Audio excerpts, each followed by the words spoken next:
Во наредните минути следуваат содржините од вестите на Канал 8. Поради временските неприлики во текот на април, релативно задоцната е пролетната сеидба во Кочанскиот регион. Сеидбените активности се завршени само кај фуражните култури, а се уште има непосејани површини планирани за жита и градинарски култури. Известно задоцнување има во сеидбата на житните и градинарските култури на површините во Кочанскиот регион. Од планираните вкупно 7312 хектари, до сега се посејани околу 20% од нивите, при што најголемо задоцнување има кај житата. Двете житни култури, оризот и пченката, што се и најзастапени во регионот, се засејани на вкупно 220 од првично планираните 5600 хектари. Со промената на планот за наводнување кај оризот, дојде и до зголемување на површините што ќе треба да се засеат со други пролетни култури или пак ќе останат непосејани. Освен тоа, површини за засејување со пролетна пченица воопште и немаше, а кај јачменот, овесот и ршта, кои целосно се засејани, има зголемување за околу 30 на хектари. Причина за доцнењето, според земјоделците, се временските услови, односно ниските температури во изминатиот период, што невозможија навреме да се подготват површините за сеидба. Освен тоа, и лошата хидролошка состојба во регионот придонесе за намалување на годишниот план за сеење на нивите со ориз, што до некаде влијаеше и врз подготовките за навремен почеток на сеидбената сезона. За сега, планот е исполнет кај сеидбата на фуражните култури, што годинава се засејани на 645 хектари. Од друга страна, само 3 хектари се посејани со индустријски култури, кои според планот требаше да ги има на 58 хектари. Кај нив воопшто нема засадено индустријски пипер и тутун, што беа планирани на 90% од површините. Измената на режимот на сообраќај од поглавните улици во Кочани, со што тие станаат целосно еднонасочни, останува и понатаму актуелно прашање. Според оценката на повеќето возачи, состојбата уште повеќе се усложнила и се создаваат долги колони од возила. Првиот човек на општината пак порачува тие да се стрпат додека се изгради најавениот кружен тек. По околу 2 месеци откако влезе во сила одлуката за измена на режимот на сообраќајот на неколку централни улици во Кочани, мислењата во јавноста остануваат поделени. Фреквенцијата на возила постојано е голема и став на дел од граѓаните е дека со воведувањето на еднонасочен сообраќај по улиците ВМРО и кеј на револуцијата не се постигнал очекуваниот ефект за растоварување на метежот. Напротив, забележливо е дека сега возилата чекаат подолго пред да се вклучат или да го продолжат правецот на движење на крстосниците. Според дел од граѓаните, поранешниот режим на сообраќај пред воведување на измените бил подобар и се избегнувало чекањето, особено за возилата што доаѓаат од правец на Штип, а што треба да го продолжат движењето кон плоштадот. Вината за метежот се гледа и во паркираните возила по тротоарите. Преоптеретење сообраќајот, разбираш, и со жителите, со сетото, а сите овие објекти тука што се били, сите има гараж, пренаменија ги за дуќани, за да земат кирија, а колите се оставени на тротоарите, да не можат патниците и децата дека да поминат. Негде е добро, ама негде па не е ни добро. Зависи како сообраќајот како се одвива. Не е добро, како добро. За некој лошо, за некој добро. За потешкотиите со еднонасочниот сообраќај стана збори на последната седница на Советот, на која беше речено дека метежот е преку цел ден, но има и критични периоди кога се јавуваат подолги застои и се создава метеж на сите страни. Токму поради тоа беше упатено прашање до првиот човек на општината дали се размислува за подобрување на состојбата.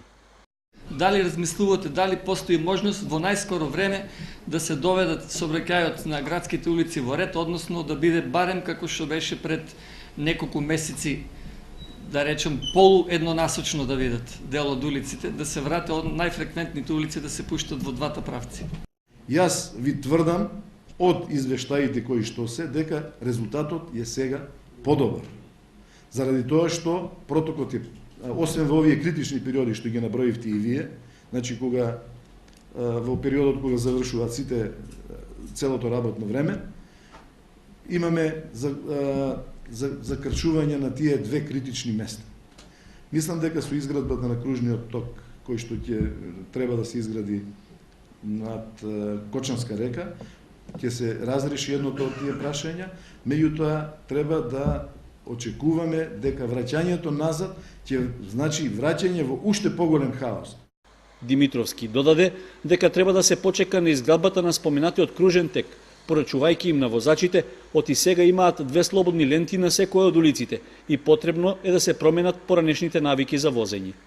Сепак, додека да се реши со нов инфраструктурен сообраќајен зафат, проблемот и понатаму останува актуелен и секојдневен. Со оглед што за изградбата на кружниот тек се потребни средства од околу 700.000 евра, прашање е од каде тие ќе се најдат и колкав период ќе биде потребен додека кружниот тек се изгради.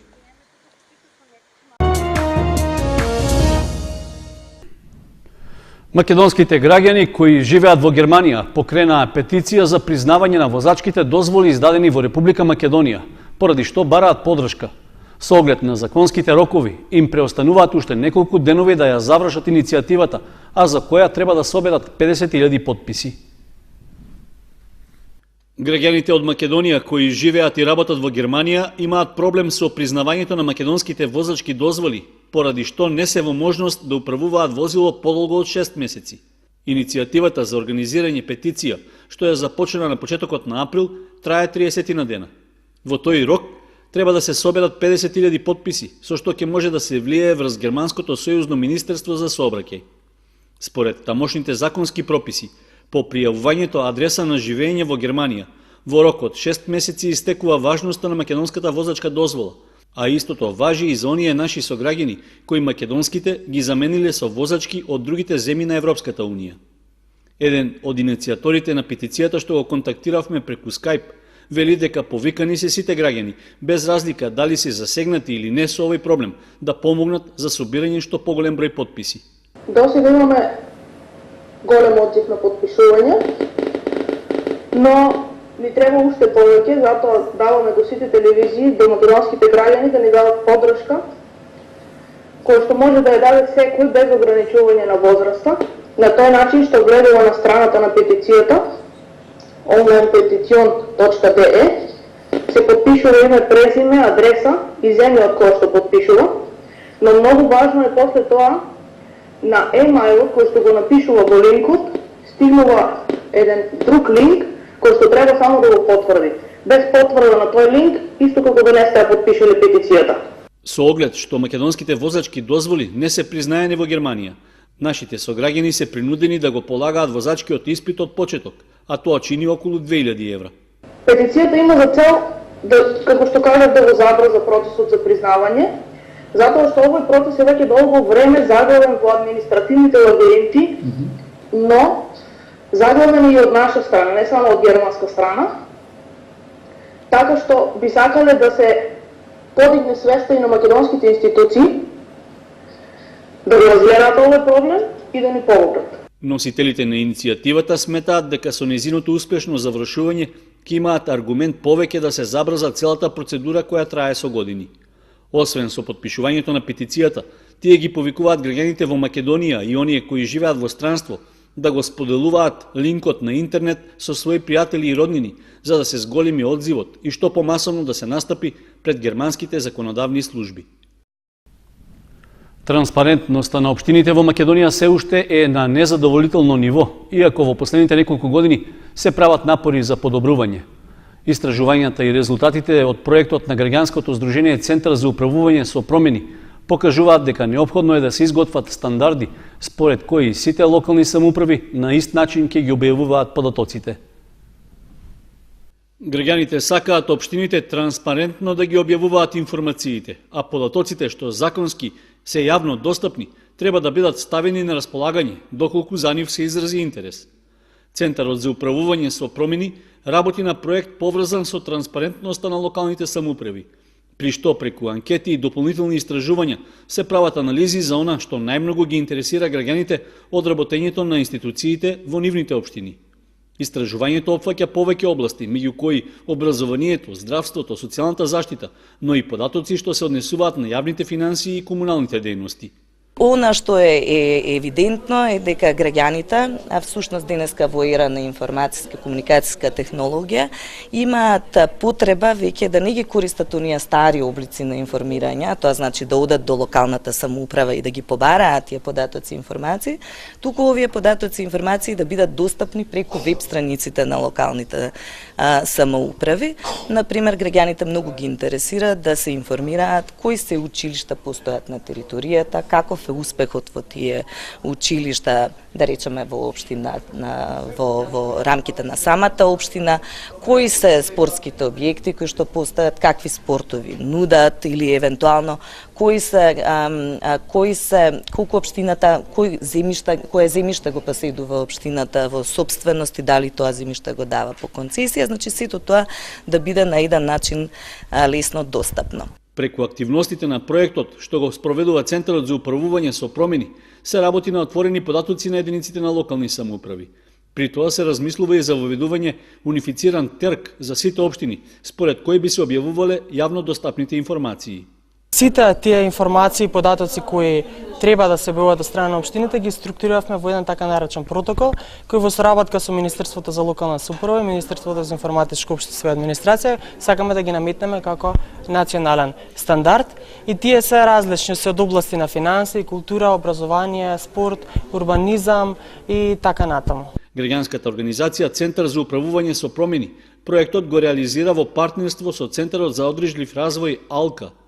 Проектот е доделен од страна на Европската делегација преку секторот за централно финансирање и исклучување договори на Министерството за финансии во рамки на компонентата за подобрување на вклученоста на граѓанското општество во креирањето на јавното мислење, политики и донесување одлуки на национално и локално ниво.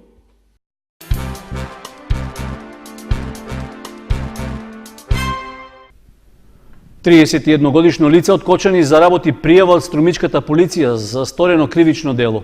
Истражните полициски органи го товарат дека незаконски поседувал стари монети со историска вредност. Секторот за внатрешни работи од Струмица поднесе кривична пријава против 31-годишниот МС од Кочани, поради постојање основи на сомнение за сторено кривично дело, присвојување на споменици на културата, архивски материјал или природна реткост и друг археолошки материјал. На 3 март годинава, од страна на полициски службеници од секторот во Струмица, бил извршен преглед на пријавениот и во неговиот паричник пронајдени се 2 монети со жолтеникава боја, кои привремено му биле одземени, а за што му била издадена и потврда. Според исказот на пријавениот, тој ги проношал монетите во неговиот двор во село Кучичино пред околу 3 до 4 години и истите ги носел со себе. Заради расветлување на случајот и откривање на вистинската вредност на монетите, бил извршен и разговор со раководителот на музеот во Струмица, како и со археолог вработен во истиот музеј.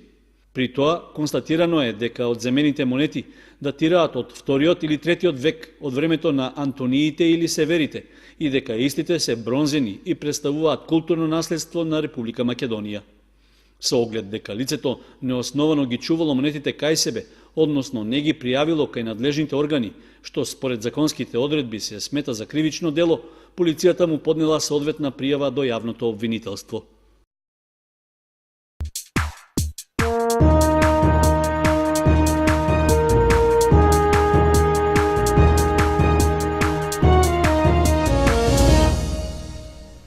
Во продолжение на вестите следуваат информациите од спортот. Викендов ќе се игра редовното 26-то коло од првенството во третата фудбалска лига Исток, во кое Осогово повторно ќе биде слободно. Во третата кошаркарска лига пак Баскет Дино во последното коло ќе гостува во Прилеп против Марфил Спорт. Фудбалерите на Осогово и во 26-тото коло ќе паузираат со оглед што според распоредот на надпреварите во третата фудбалска лига Исток се слободни. Причина за тоа е што првенството во есенскиот дел започна со 15 екипи, а во меѓувреме и Бирлик Конче се откажа од надпреварите. Сепак, жолто-сините по долгата пауза ја користат активно за редовни тренинзи и одржување на добрата форма. Потврда за нивната подготвеност со успех да го продолжат пролетниот дел е и победата на пријателскиот надпревар со Кожув, што минатата недела се одигра на Никола Мантов. Со оглед што гостите од Гевгелија се лидери во третата лига, група Југ, а беа поразени со 1:0, може да се смета дека жолто-сините во наредното коло во кое ќе имаат првенствена средба ќе ја продолжат до сегашната серија од 9 победи во низа. Со освоените 54 бода досега, екипата може мирно да го очекува надпреварот во Виница против предпоследната Слога 1934. Еден од директните конкуренти пак за освојување на третото место, Каменица Саса, претрпе пораз од лидерот Беласица на гостувањето во Струмица, со што бодовната разлика со Согово останува веројатно недостижни 8 бода. Уште повеќе што по гостувањето во Виница, кочанскиот третолигаш ќе им биде домакин токму на каменичани. Во третата кошаркарска лига пак викендов ќе се игра последното редовно коло во кое Баскет Дино ќе гостува во Прилеп против тимот на Марфил Спорт. Со оглед што нашата екипа минатата недела ги освои бодовите со службен резултат по откажувањето на екипата на Кичево, средбата со прилепчани нема големо значење за подобрување на пласманот. Во М12 кошаркарската лига пак, младите кошаркари на тренерот Сашо Лазаров веќе требаше да ги започнат надпреварите од плей-оф завршницата. Прв противник на нашиот тим е екипата на Црн Дрим, која победи во надпреварите со Вардар и која веќе требаше да гостува во Кочани, но средбата е одложена. Во меѓувреме договорено е нашите кошаркари да гостуваат во Струга, а одложениот надпревар со нив да се одигра ден-два подоцна. Инаку ќе се игра по систем на 2 добиени средби, што значи дека дуелите со Стружани за нашите млади кошаркари се од голема важност за натамошниот пласман и во борбата за освојување на шампионската титула, за која шансите се големи.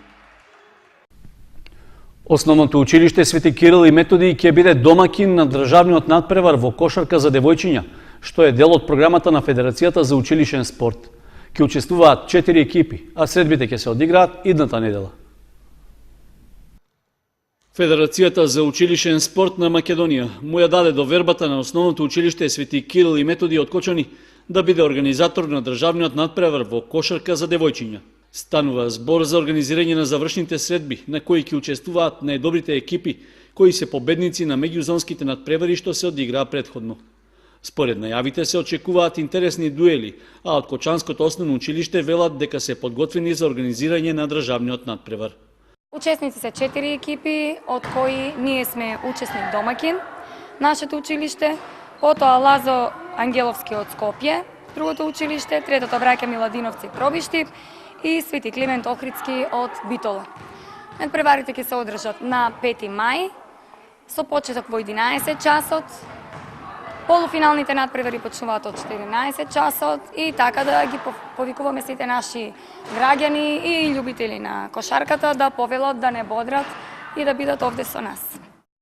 Според Јовик Матеничарска, организирањето на државниот надпревар во кошарка е голема чест за основното училиште Свети Кирил и Методи, чија екипа беше најдобра на надпреварите во нашиот регион. Со оглед на добрата игра во изминатите надпревари, училишната кошаркарска екипа во женска конкуренција има големи шанси да се закити со медал, па дури да атакува и на шампионската титула.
Со временската прогноза ги завршуваме и овие вести на Канал 8. Благодарност за вниманието. Пријатно.